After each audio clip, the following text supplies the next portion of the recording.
व्युत्पत्ति में आप सभी का बहुत बहुत स्वागत है। बच्चों, अब तक जितने भी हमने प्रक्षेप्य गति के ऊपर प्रश्न देख लिए थे, अब एनसीईआरटी के ऊपर बेस्ड कुछ क्वेश्चंस देख लेते हैं कि किस तरीके से हम एनसीईआरटी की प्रॉब्लम सॉल्व करेंगे। तो आइए पहले प्रश्न से शुरुआत करते हैं। सारे के सारे प्रश्न जितने भी हैं, इनके सिद्धांत क्या हैं, ये मैं अपने लेक्चर्स में डिस्कस कर चुका हूं। आइए उन्हीं का एक हम रिवीजन कर लेते हैं। तीन लड़कियां 200 मीटर त्रिज्या वाली वृत्तीय बर्फीली सतह पर स्केटिंग कर रही हैं। देखिए, आप लड़कियां हैं, कुछ भी कर सकती हैं। वे सतह के किनारे के बिंदु P से स्केटिंग शुरू करती हैं तथा P के जस्ट अपोजिट जो पॉइंट है, ये व्यासीय विपरीत बिंदु Q पर भिन्न पथों से होकर पहुंचती हैं। जैसा कि चित्र में दिखाया गया है, प्रत्येक लड़की के विस्थापन सदिश का परिमाण कितना है। किस लड़की के लिए यह वास्तव में स्केट किए गए पथ की लंबाई के बराबर है। तो आप देखें, हम बात करें अगर लड़की ए की, लड़की बी की और लड़की सी की, तो तीनों का विस्थापन, देखिए विस्थापन का जो सूत्र है या फिर परिभाषा है वो ये है कि यह अंतिम तथा प्रारंभिक बिंदु के बीच की न्यूनतम दूरी होती है। तो दोनों की परिस्थितियों में ये आपका जो व्यास है वृत्त का वो बन जाता है, और जो वृत्त का व्यास होता है d बराबर होता है 2r। आपका 2 और r कितना है 200, तो ये हो गया आपका 400 मीटर। अब किस लड़की के लिए, देखिए ये जो P है आपकी लड़की B, ये लड़की एकदम इसी पाथ पर चली है बच्चों। तो इसका जो व्यास या इसकी जो व्यास है या इसका जो वास्तव में पथ की लंबाई है वो आपकी PQ है, और जो कि 400 मीटर ही है। तो आपकी लड़की B जो है, ठीक है, इसके लिए आपका जो वास्तव में पथ की लंबाई है वो विस्थापन के बराबर है। आइए एक और प्रश्न देखते हैं। कोई साइकिल सवार किसी वृत्तीय पार्क के केंद्र O से चलना शुरू करता है तथा पार्क के किनारे बिंदु P पर पहुंचता है। तो पहला विस्थापन हो गया OP विस्थापन, यहां से यहां तक। पुनः वह पार्क की परिधि के अनुदिश यानी कि इस पे चलता हुआ OQ पर के रास्ते वापस ऊपर आ जाता है। पार्क की त्रिज्या जो है वो 1 किलोमीटर है। यदि पूरे चक्कर में लिया गया समय 10 मिनट हो, और 10 मिनट को बच्चों हम परिवर्तित कर लेंगे आपके घंटे में, तो 10 और 1 मिनट में उठते हैं 60, 1 घंटे में 60 मिनट होते हैं। तो ये हो गया आपका 1 घंटा बराबर 1 मिनट बराबर 1/60 घंटा। तो हो जाता है 1/6 घंटा। ठीक है, तो हमने घंटे में परिवर्तित कर लिया। अब आपसे पूछा है कि कुल विस्थापन क्या हुआ। तो हुआ क्या, ये ओ से चला, फिर पी पे गया, पी से क्यू पे गया और क्यू से वापस ओ पर आ गया। तो ऐसी परिस्थिति में जिसका अंतिम बिंदु है और जो प्रारंभिक बिंदु है वो समान है, तो ऐसी परिस्थिति में जो कुल विस्थापन है वो कुल विस्थापन हो जाता है बच्चों 0। ठीक है, अब बात करें आपके औसत वेग की। तो औसत वेग क्या होगा? औसत वेग बराबर होता है कुल विस्थापन बटे कुल समय। अब कुल विस्थापन देखें तो 0 है और समय 1/6, तो औसत वेग भी 0 हो जाता है। औसत चाल क्या 0 होगी? जवाब है नहीं, औसत चाल बच्चों 0 नहीं होगी। क्योंकि अगर आप औसत चाल का सूत्र देखें, औसत चाल बराबर होता है कुल दूरी बटे कुल समय। तो औसत चाल तो 0 नहीं होगी, बिल्कुल बात सही है। तो आपकी कुल दूरी कितनी चली है भाई? ये पहले त्रिज्या R1 या R कह दें, फिर ये जो आर्क की लंबाई है वो, और उसके बाद जो OQ लंबाई है वो। तो आप देखें ओपी और ओक्यू दोनों वृत्त की त्रिज्याएं हैं, दोनों लंबाई समान होंगी, तो ये 1 किलोमीटर, ये भी 1 किलोमीटर, और ये पूरी वृत्त की परिधि का 1/4 भाग है पी क्यू।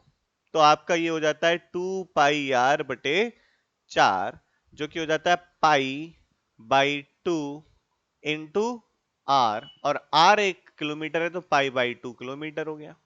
तो आपकी जो कुल दूरी है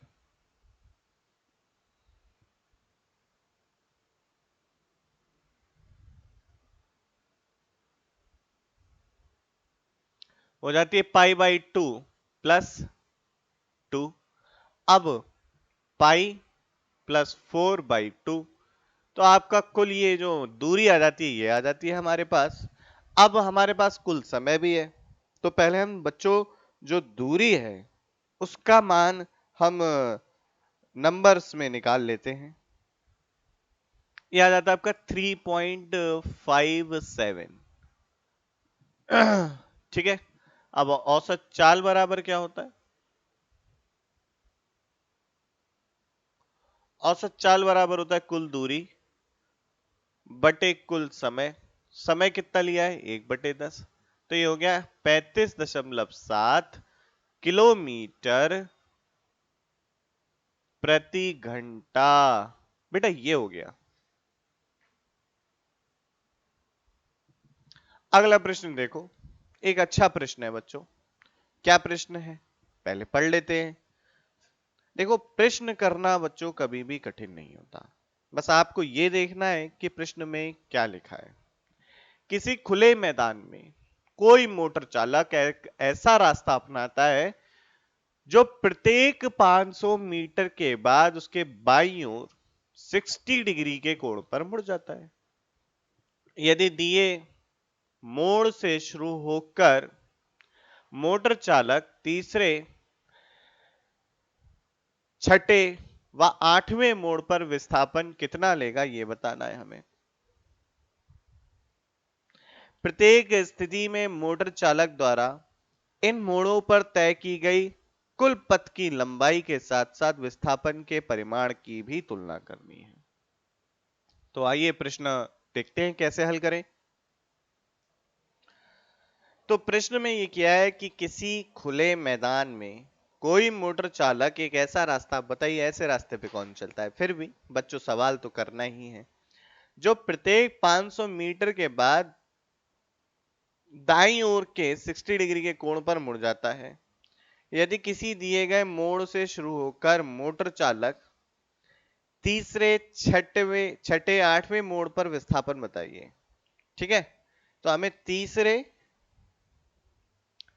छठे और आठवें मोड़ पे बताना है। तो देखते हैं बच्चों इसको। सबसे पहले ये कैसा विस्थापन कर रहा होगा? तो पहले ये चला ऐसे, अब इसके बाद कितने मीटर चला? 500 मीटर चला। 500 मीटर चलने के बाद फिर 60 डिग्री के कोण से ये मुड़ गया। इसके बाद फिर 500 मीटर चला, फिर 60 डिग्री के कोण से ये मुड़ गया। तो अब तक देखिए आप कुल कितना मोड़ ले लिया होगा इसने, सोचिएगा एक बार और बताइएगा मुझे। फिर ये चला, अब देखिए अभी 120 का हुआ है, अब फिर 60 डिग्री का लेगा तो ये बच्चे 180, यानी कि अपनी जो प्रारंभिक दिशा थी उसकी विपरीत दिशा में पहुंच चुका होगा। तो आपका ये कुछ इस तरीके से आ जाएगा वापस 500 मीटर चल के। अब ये 500 मीटर चल चुका है, ठीक है। अब इसके बाद ये यहां चला, वापस यहां आ गया है, थोड़ा सा आगे बढ़ा देते हैं, और उसके बाद फिर यहां आ जाएगा। तो आपको ये षष्ठ कोण दिख रहा होगा। इसकी भुजाएं कितनी है? 1 2 3 4 5 6। ठीक है, 6 भुजाएं हैं, तो एक षष्ठ कोण बन गया है, जिसकी जो भुजा की लंबाई है वो 500 मीटर है। इसे बच्चों इस प्रकार के जो आपका षष्ठकोण कहलाता है, इसे कहते हैं इंग्लिश में रेगुलर हेक्सागन। ठीक है, इसकी सारी सभी की लंबाई क्या है? समान है। अब देखिए, आप देखें कि अगर ध्यान से देखें तो बच्चों ये जो है हर एक 60 डिग्री का है, तो आपको यहाँ पे दिख रहा होगा वैसे ही 6 भुजाएं आने वाली थी। अब देखते इसका नाम भी लिख देते ना, इस बिंदु का नाम ए लिख दिया, इसका बी लिख दिया, इसका सी लिख दिया, इसका डी लिख दिया, इसका ई लिख दिया, इसका एफ लिख दिया। अब अगर ये गति ए से प्रारंभ कर रहा है तो ये आपका जब अपने तीसरे मोड़ पे होगा तो कहां होगा देखते हैं। ए से आरंभ करिए गति, तो पहला मोड़ बी पर लेगा, दूसरा मोड़ सी पे लेगा और तीसरा मोड़ डी पे लेगा। तो बेटे मुझे ये डी पर कितना विस्थापित हुआ है ये देखना है। तो ये हो गया आपका, ठीक है। तो इन दो जो ये आपके वेक्टर्स हैं इनका जो सम आएगा वो आ जाएगा मेरा कुल विस्थापन। आसान चीज है ना करने के लिए, ठीक। तो आप देखते हैं बच्चों, षष्ठकोण की आपकी एक विशेषता होती है, उसको देख लेते हैं। हमें देखना है तीसरे मोड़ पर हुआ विस्थापन कितना है बेटा। तीसरे मोड़ पर हुआ विस्थापन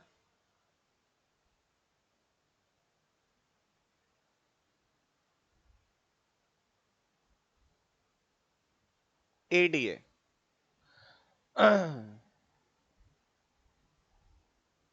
ये अब बच्चों षष्ठकोण की व्यवस्था जो ये है आपकी विशेषता, तो देखिए ये कोण भी 60 होगा, ये कोण भी 60 होगा और ये कोण भी 60 होगा।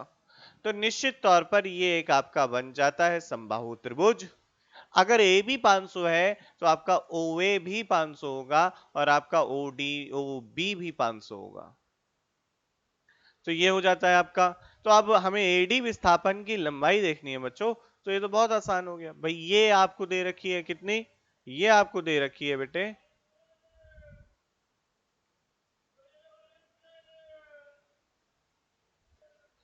ये आपकी दे रखी है 500 मीटर। ये आपकी 500, ये भी 500 हो गई। और अगर ये 500 है तो इसकी हर एक जो से ये भी मिलाऊ ना, तो ये भी 500 होगी, ये ओ ई भी 500 होगी, आपकी ओ एफ भी 500 होगी, तो ओ डी भी 500 है। तो कुल मिला के जो आपकी एडी लंबाई हो जाती है, एडी लंबाई हो जाती है 500 प्लस 500, और ये हो जाती है आपकी 1000 मीटर। ठीक है बच्चों, तो एक आपका ठीक है इस तरीके से हो गया। अगला प्रश्न देखते हैं, प्रश्न का अगला भाग देखते हैं। तो प्रश्न का अगला भाग है कि छठे मोड़ पर क्या होगा। तो देखिए 1 2 3 4 5 5 और ये आपका हो गया 6। तो छठे मोड़ पर ये वापस अपने बिंदु ए पर आ जाएगा, ठीक है। छठे मोड़ पर ये वापस अपने बिंदु ए पर आ जाएगा जिस बिंदु से इसने प्रारंभ किया था। तो इसका मतलब छठे मोड़ पर इसका विस्थापन 0 हो जाएगा। छठे मोड़ पर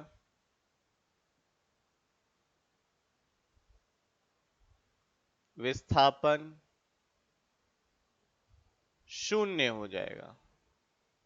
अब अगर मैं आपसे पूछूं भाई दूरी कितना चला, तो छठे मोड़ पर ये दूरी जो चल के आया वो हो गया ए बी, 1 2 3 4 5 6, यानी कि 6 ऐसी भुजाएं 6 से आपका हो जाएगा। और 6 और ए का मान है 500, तो हो जाएगा 3000 मीटर। आप सोचिए 3 किलोमीटर चल गया है, लेकिन अगर विस्थापन नापने जाएंगे तो विस्थापन 0 आ रहा है। और अगर एडी के अंदर आप विस्थापन नापें तो 1 2 और 3 भुजाएं हो चुकी हैं। तो एडी में माफ कीजिएगा दूरी, एडी ए से डी तक पहुंचने के लिए ली गई दूरी वो कितनी हो जाएगी, ए से डी तक पहुंचने में तय की गई दूरी,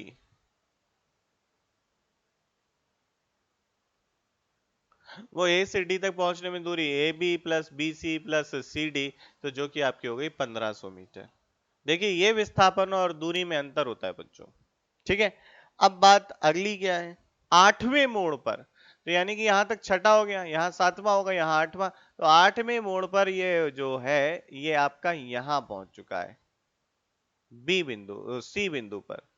और सी बिंदु पर पहुंचने पे इसका जो विस्थापन होगा, देखिए इन दोनों के वेक्टर्स के बीच का अगर आप देखें कोण कितना है, तो वास्तव में वो 60 डिग्री है। और दोनों वेक्टर्स की जो लंबाई है 500 मीटर है, तो इसे हम ए से हल कर लेते हैं। तो ए सी वेक्टर का जो परिमाण होगा, समांतर चतुर्भुज के नियम से लिखेंगे ए स्क्वायर प्लस ए स्क्वायर भाई इस ए बी वेक्टर का परिमाण का वर्ग, बीसी वेक्टर का परिमाण का वर्ग, और दोनों की लंबाई ए है तो समान हो गया, प्लस 2a² cos 60। cos 60 की वैल्यू जो होती है बच्चों, ये होती है 1/2, तो ये हो गया आपका 3a² एंड ये हो गया √3a।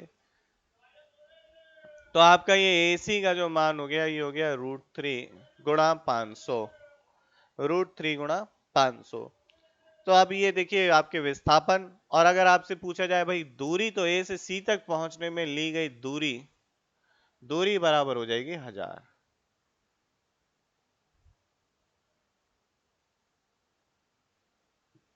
क्योंकि भाई A B plus B C, तो आपका ये प्रश्न भी हल हो जाता है बच्चों आसानी से। आइए बच्चों एक और प्रश्न देखते हैं। कोई यात्री किसी नए शहर में आया और वह स्टेशन से किसी सीधी सड़क पर स्थित किसी होटल तक जो 10 किलोमीटर दूर है जाना चाहता है। कोई बेईमान टैक्सी चालक 23 किलोमीटर के चक्करदार रास्ते से उसे ले जाता है और यात्रा पूर्ण होती है 28 मिनट में। तो अब आपसे पूछा है कि टैक्सी की औसत चाल बताएं, औसत वेग बताएं। बहुत समान प्रश्न है, बहुत आसान प्रश्न है। तो बच्चों मैं इसका जो उत्तर निकालूंगा किलोमीटर प्रति घंटा में निकालूंगा। तो सबसे पहले 28 मिनट को हम घंटे में कन्वर्ट कर लेते हैं। तो 28 मिनट को जब आप घंटे में कन्वर्ट करेंगे तो टाइम 28/60 ये आपका बराबर हो जाता है 0.466, 0.466 के बराबर हो जाता है। अब इसके बाद अगला जो बिंदु है वो कहता है कि होटल का सीधा रास्ता था।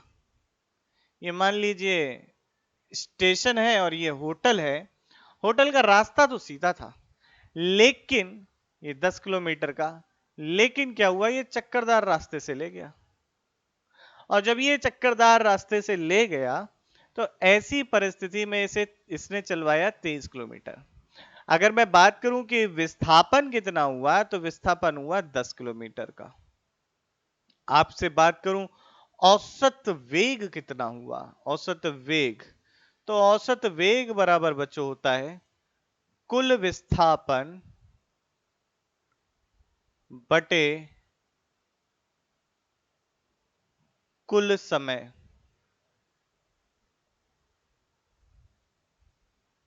कुल विस्थापन हुआ आपका 10 और कुल समय है 0.466। तो आपका ये हो जाता है बच्चों 10.466, 21.4 किलोमीटर प्रति घंटा, इतना हो जाता है। अब अगर आपसे पूछा जाए भाई कुल इसका वेग मतलब औसत चाल क्या होगी, तो ये मैंने आपका बी पार्ट कर दिया। औसत चाल देख लेते हैं बच्चों, औसत चाल। तो ए पार्ट जो होगा वो होगा कुल दूरी, औसत चाल बराबर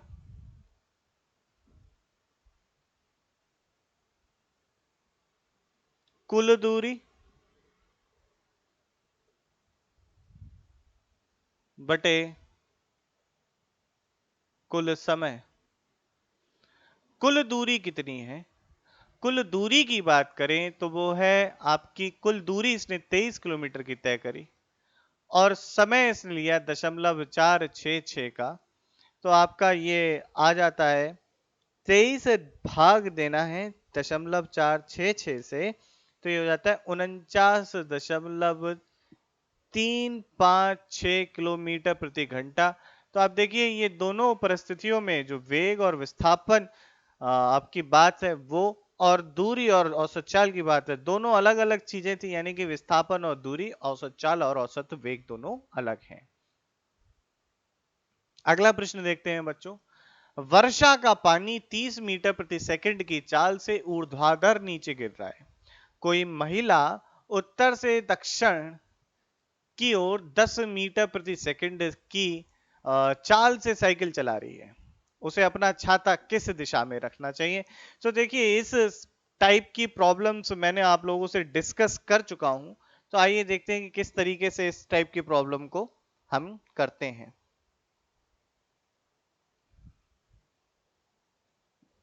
तो आपको प्रश्न में क्या दे रखा है बच्चों कि वर्षा का जल जो है ऊर्ध्वाधर नीचे गिर रहा है 30 मीटर प्रति सेकंड से। तो ये आपका वर्षा का जल जो है ये इधर 30 मीटर पर सेकंड से नीचे गिर रहा है और कोई महिला, मान लीजिए मैंने ये कहा कि ये मैं मान रहा हूं ये आपकी दिशा जो है उत्तर है। वास्तविकता क्या है बच्चों, इसको ऐसे समझना कि आपका नॉर्थ और ये आपका इधर ईस्ट है और ऊपर से बारिश गिर रही है ऐसे। तो थोड़ा आसान हो जाएगा इसको प्रश्न को करने का। तो ये कहाँ जा रही है, उत्तर से जा रही है स्त्री दक्षिण की ओर। तो ये देखिए ये उत्तर मैंने ये माना है, दक्षिण मैंने ये माना है, उत्तर से दक्षिण की तरफ महिला जा रही है। तो वेलोसिटी ऑफ द गर्ल आपकी मैंने कह दी या ये जी, और that is the velocity of rain. अब आपसे पूछा गया है कि ये छाता किस दिशा में रखें। तो इस महिला के सापेक्ष जो वर्षा है उसका आपेक्षिक वेग क्या होगा वो देख लेते हैं। तो हमारा वी आर जी क्या है, महिला के सापेक्ष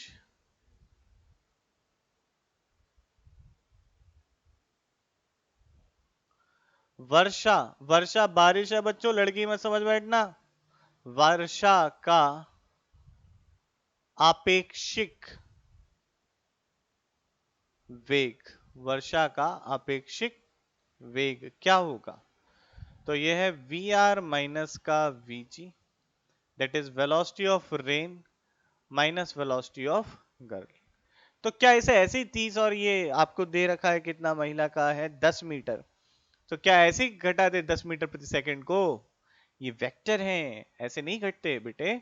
तो ये आपका हो गया 30 वेलोसिटी ऑफ रेन माइनस का वीजी इधर आ जाएगा, दैट इज माइनस का वीजी। और आप इसे जब मिलाएंगे ऐड करने के लिए, अगर किसी को सदिश का घटाने समझने में दिक्कत है तो वो जा सकता है प्लेलिस्ट वेक्टर यानी कि सदिश को देख सकता है, जहां पर उसे सारी वीडियोस मिल जाएंगी। तो ये हो गया velocity of rain with respect to girl. ठीक है, अब आपका ये 30 है, ये आपका परिमाण में 10 है और ये आ गया। तो आप देखें वेलोसिटी ऑफ रेन, ये वेक्टर्स लगाना जरूरी है समझने के लिए। तो velocity of rain with respect to girl का मैग्नीट्यूड जो है वो क्या होगा, इस वेक्टर की लंबाई जो कि हो गई 10 का 30 का स्क्वायर और 10 का वर्ग, इन दोनों का वर्गमूल जोड़कर ये हो गया 900 प्लस 100, ये हो गया 10 रूट 10, 10 रूट 10 आपका आ गया। अब देखिए अगर किस दिशा में रखे ये ऊर्ध्व से, तो वो हम देखना चाहते हैं ऊर्ध्व से किस दिशा में रखे। तो ये हो गया आपका मैंने कहा थीटा कोण, ये हो गया थीटा कोण। तो टेन थीटा बराबर हो जाता है 10/30। भाई ये लंबाई आपकी 10 है और ये लंबाई आपकी 30 है। तो 10/30 1/3 और इसका मान थीटा बराबर हो जाता है 18 डिग्री 26 मिनट।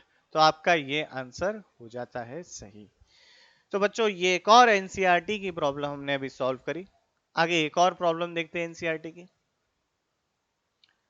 यदि कोई व्यक्ति स्थिर पानी में 4 किलोमीटर प्रति घंटा की चाल से तैर सकता है, मतलब बात को समझिएगा बहुत ध्यान से। ये जो आपको चाल दे रखी है ये आपको दे रखी है व्यक्ति की पानी के सापेक्ष चाल।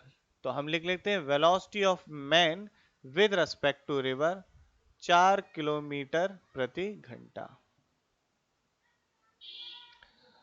उसे 1 किलोमीटर चौड़ी नदी को पार करना है। अब देखो ये आपकी है नदी, नदिया किनारे है ना, ये नदी है और इस नदी की लंबाई d बराबर है 1 किलोमीटर। आगे बढ़ते हैं। पार करने में कितना समय लेगा यदि नदी 3 किलोमीटर प्रति घंटा की चाल से, ठीक है, स्थिर चाल मतलब इसकी चाल में परिवर्तन नहीं हो रहा, की चाल से बह रही हो और वह नदी के बहाव के लंब में बह रहा हो, मतलब परपेंडिकुलर लंबवत बह रहा हो या तैर रहा हो। जब वह नदी के दूसरे किनारे पर पहुंचता है तो वह नदी के बहाव की ओर कितनी दूर पहुंचेगा। आओ बच्चों देखो, जो वेलोसिटी ऑफ रिवर है वो आपको 3 किलोमीटर प्रति घंटा दी है। अब ये कह रहा है कि जो आपकी velocity of man with respect to river है, यानी कि मनुष्य का नदी के बहाव के सापेक्ष आपेक्षिक वेग जो है, ये क्या है, आपका लंबवत है। बहाव आपका इस दिशा में है रिवर, और VMR इस डायरेक्शन में है। तो आप याद रखिएगा VMR बराबर होता है VM माइनस का VR। तो वेलोसिटी ऑफ मैन जो हो गया velocity of man with respect to river, यानी कि मनुष्य का नदी के बहाव के सापेक्ष आपेक्षिक वेग, फिर नदी का वेग, ये हो गया मनुष्य का वेग। अब आप देखें तो ये वेक्टर्स आपको ऐड करने, तो VR आपका यहां आ गया और VM आपका कुछ इस तरीके से हो गया। अब नदी को पार करने में लिया गया समय जो होता है t बराबर होता है, मैंने बताया था आपको d upon VMR sine theta, और थीटा यहाँ पर 90 है, 90 है, तो इसलिए साइन 90 1 होता है। तो ये हम इसी का यूज करेंगे साइन थीटा। तो थीटा यहाँ पर 90 है, मैं बता ही चुका हूं।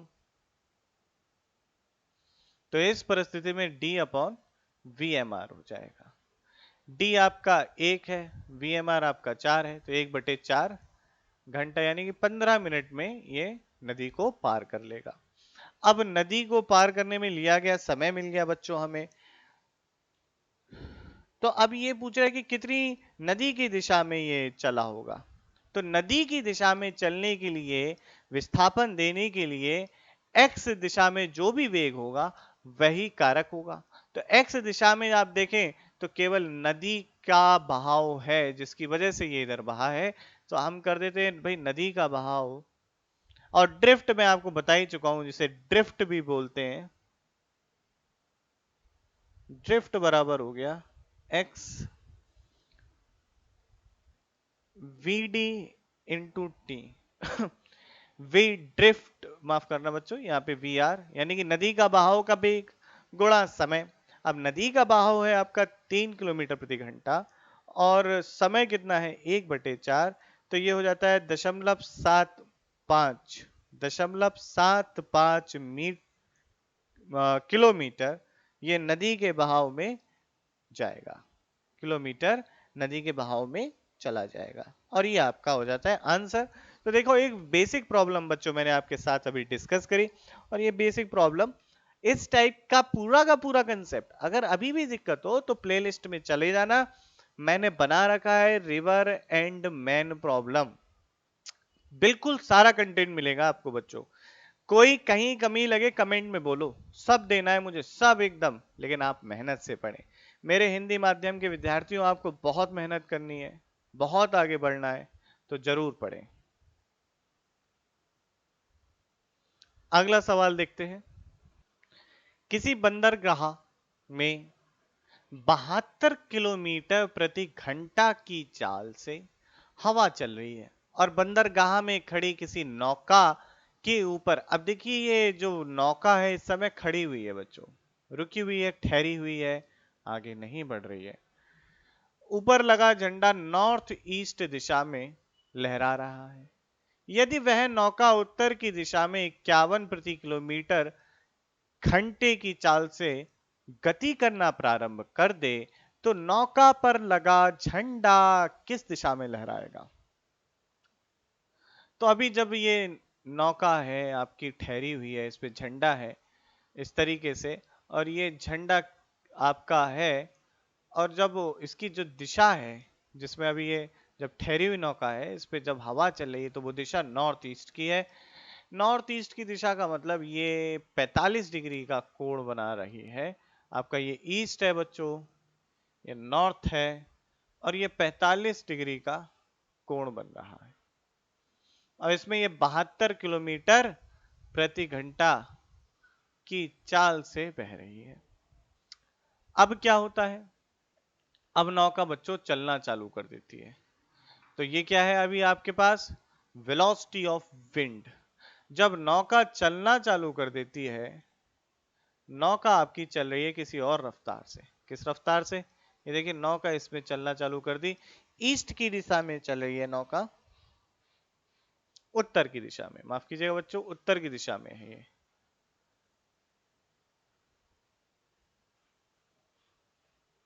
उत्तर की दिशा में यह नौका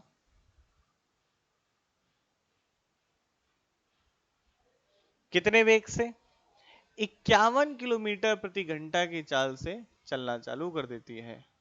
तो ये पूछ रहा है कि बताइए कि आपकी जो नौका है उस पे जो झंडा लगा है उसकी दिशा क्या होगी। कुल मिला के हमसे भाई झंडे की दिशा वही होगी जो हवा की दिशा है। तो हमें देखनी है velocity of wind with respect to boat. ये हो जाएगा velocity of wind minus velocity of boat. आसान बातचीत है ना बच्चों। अब अगर हमें देखना है ये, तो हम देखिए वेलोसिटी ऑफ विंड का, दोनों का हम वेक्टर आरेख बना के इस प्रश्न को हल करेंगे। तो देखिए वेलोसिटी ऑफ विंड जो है वो ये आपकी इधर है, और वेलोसिटी ऑफ बोट ये इधर है। तो हम वेलोसिटी ऑफ बोट के रेस्पेक्ट में देखना चाहते हैं, तो ये रही आपकी वेलोसिटी ऑफ विंड, और ये आपकी रह गई वेलोसिटी ऑफ बोट। किधर की डायरेक्शन में है ये, नीचे की दिशा में है। ये आ जाएगी minus of velocity of boat, ये है वेलोसिटी ऑफ विंड, और ये जो आपका आएगा यहां से कुछ इस तरीके से, ये बेटा आ जाएगा वेलोसिटी ऑफ वो wind with respect to boat. ठीक है बेटे, आसान बातचीत। अब हम ये निकालना चाहते हैं, तो हम यहाँ पे देखें तो हमें कोण, हमें मैंने आपको वेक्टर के घटाने में बता चुका हूं कि वेक्टर जब सब्सट्रैक्ट करते हैं तो उसका फॉर्मूला क्या होता है। Velocity of wind with respect to boat का अगर मैं फॉर्मूला देखना चाहता हूं तो लिखूंगा square root of velocity of wind का square plus velocity of boat का square minus 2 velocity of wind into velocity of boat, हवा का वेग और बोट का वेग या नाव का वेग, और गुणा कॉस ऑफ थीटा। अब कॉस थीटा इन दोनों वेक्टर्स के बीच में जो कोण है 45 डिग्री का है, तो यही रखना है। अब हवा का वेग जो है आपका 51 किलोमीटर प्रति घंटा है, और बोट, माफ करना बच्चों, हवा का वेग जो है आपका वो है 72 किलोमीटर प्रति घंटा। बोट का जो वेग है 51 किलोमीटर प्रति घंटा माइनस 2, 51 गुणा 72 गुणा कॉस थीटा, इन दोनों के बीच में जो कोण है 45 डिग्री का है।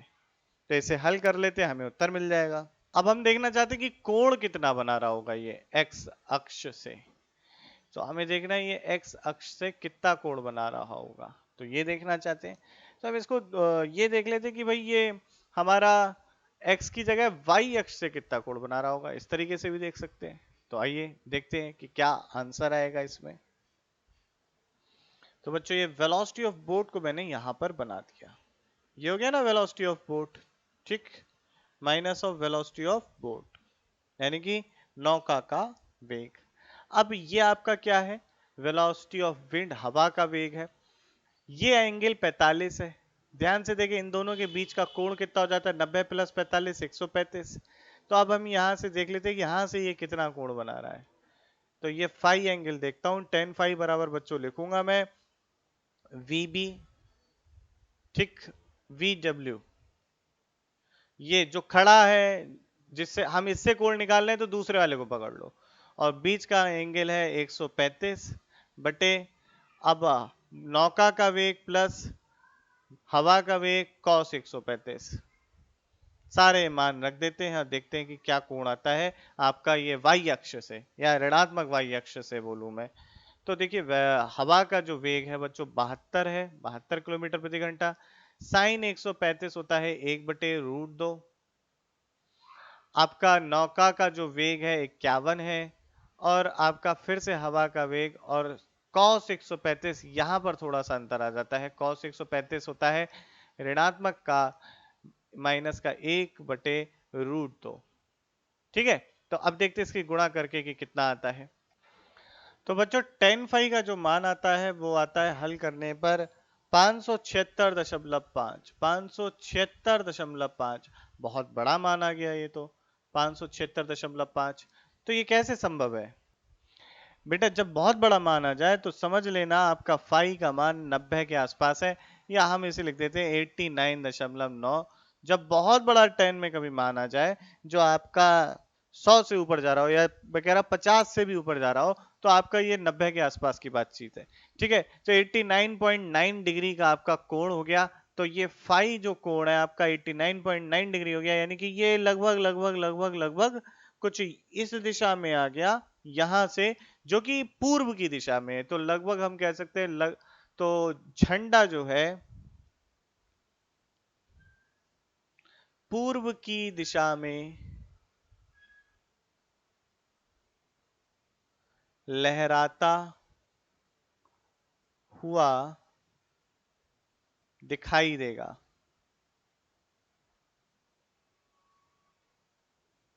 तो बेटा ये आपके प्रश्न का उत्तर हो जाता है। अब अगला प्रश्न देखते हैं बच्चों। किसी लंबे हॉल की छत 25 मीटर ऊंची है, वह अधिकतम क्षैतिज दूरी कितनी होगी जिसमें 40 मीटर प्रति सेकंड से की चाल से फेंकी गई कोई गेंद छत से बिना टकराए गुजर जाए?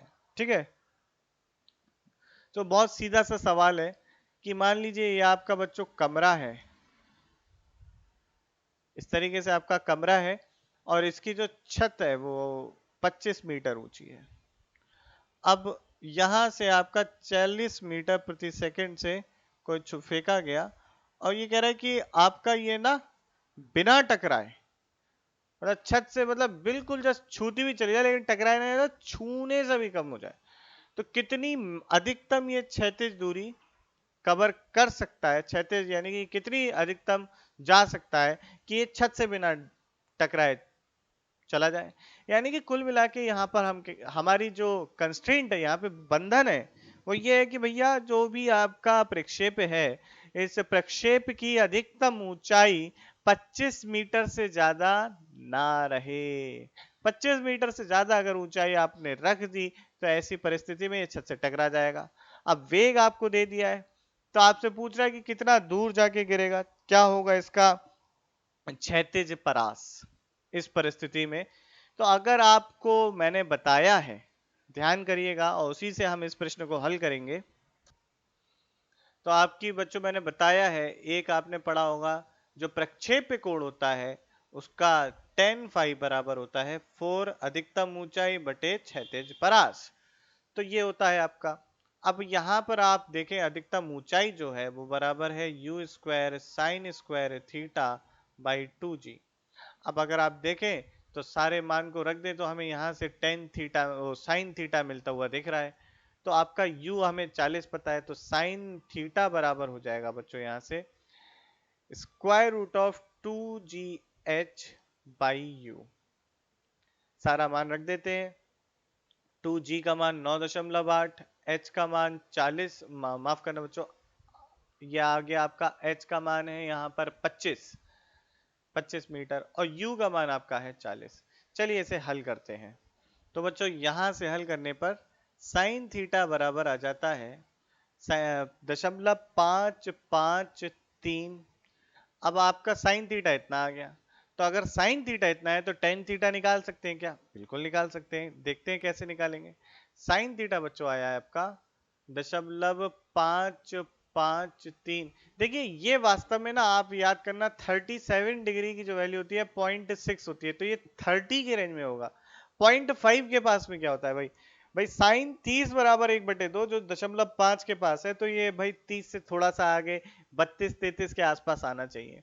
तो हम यहाँ से बच्चे डायरेक्ट निकालते टेन थीटा कितना होगा। तो टेन थीटा बराबर आता है आपका, क्या आ जाएगा टेन थीटा? इसको देखो, एक ये आपका हो गया लंब, और ये क्या हो गया कर्ण। टेन थीटा बराबर क्या होता है, लंब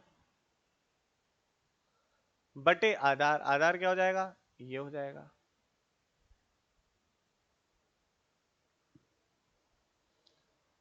तो इसको तो हल करना पड़ेगा बच्चों, ये भी हल कर लेते हैं। तो आपका 0.553, तो ये बच्चों आपका आ जाता है 0.663। तो अगर टेन थीटा इतना है तो टेन थीटा बराबर आता है आपका 4h/r। एच आपका 40, माफ करना बच्चों, एच आपका है जो वो है 25, तो 4 × 25, और आर आपको निकालना है। आर बराबर हो जाएगा 100/0.663। इसको भी हल कर लेते हैं और देखते हैं क्या आता है। इसको बच्चों हल किया, ये आ जाता है 150.82। तो ये आपका मीटर में इतना उत्तर हो जाता है। एक आसान प्रश्न था और इसको हमने देखा भी। अब आइए बच्चों अगले प्रश्न की बात करते हैं। क्रिकेट का कोई खिलाड़ी किसी गेंद को 100 मीटर की अधिकतम क्षैतिज दूरी तक फेंक सकता है। भाई अधिकतम क्षैतिज दूरी दे रखी है, यानी कि आपको मैक्सिमम रेंज यानी कि अधिकतम क्षैतिज परास की बात दे रखी है, वो है 100 मीटर इतने। और वो तब होता है जब कोण, प्रक्षेपण कोण 45 डिग्री का हो। अब कह रहा है वही खिलाड़ी उसी गेंद को जमीन से ऊपर कितनी ऊंचाई तक फेंक सकता है। ठीक भाई, सिंपल क्वेश्चन, पढ़िया क्वेश्चन। अगर आप याद करें तो जो अधिकतम रेंज होती है, मैक्सिमम रेंज, अधिकतम क्षैतिज परास, वो बराबर होता है u²/g के। बिल्कुल सही बात है। इसका मान कितना है, 100 है। और अगर आप याद करें अधिकतम ऊंचाई जो कोई व्यक्ति ऊपर तक जो फेंक सकता है वो बराबर होती है u²/2g के, है ना, यही होती है ना। तो आपको u²/g का मान 100 दे रखा है बच्चों, u²/g का मान 100 दे रखा है, तो h बराबर हो गया 100/2। ये मान देखो यहां रख दिया यार, तो हो गया 50 मीटर। बहुत आसान प्रश्न, इससे आसान धरती पे कुछ भी नहीं है। भौतिकी से बच्चों कोई कुछ भी चीज आसान नहीं है, जितना आप इमेजिन कर सकते हो उतना अच्छा है। आओ बच्चों अगला सवाल करते हैं, मजा आ रहा है। 80 सेंटीमीटर लंबे धागे से एक सिरे पर पत्थर बांधा गया। अब इसे एक समान चाल के साथ क्षैतिज वृत्त में घुमाया जा रहा है। यदि यह पत्थर 25 सेकंड में 14 चक्कर लगाता हो तो पत्थर का त्वरण का परिमाण तथा उसकी दिशा क्या होगी, ये देखना है। तो बच्चों ये जो प्रश्न है हमारा एनसीईआरटी का, यह एक समान वृत्तीय गति का है। और इस प्रश्न को मैं चाहता हूं आप लोग खुद से करें, और कुछ समय पश्चात आपको इसके ऊपर आधारित सारे लेक्चर भी मिल जाएंगे, तब आप ट्राई कर सकते हैं। तो इसे मैं होमवर्क प्रॉब्लम, गृह कार्य में छोड़ देता हूं। बाकी बातचीत बच्चों अब नेक्स्ट लेक्चर में करेंगे। आज के लिए हमने सारे एनसीईआरटी के लगभग लगभग प्रश्नों को कवर कर लिया है।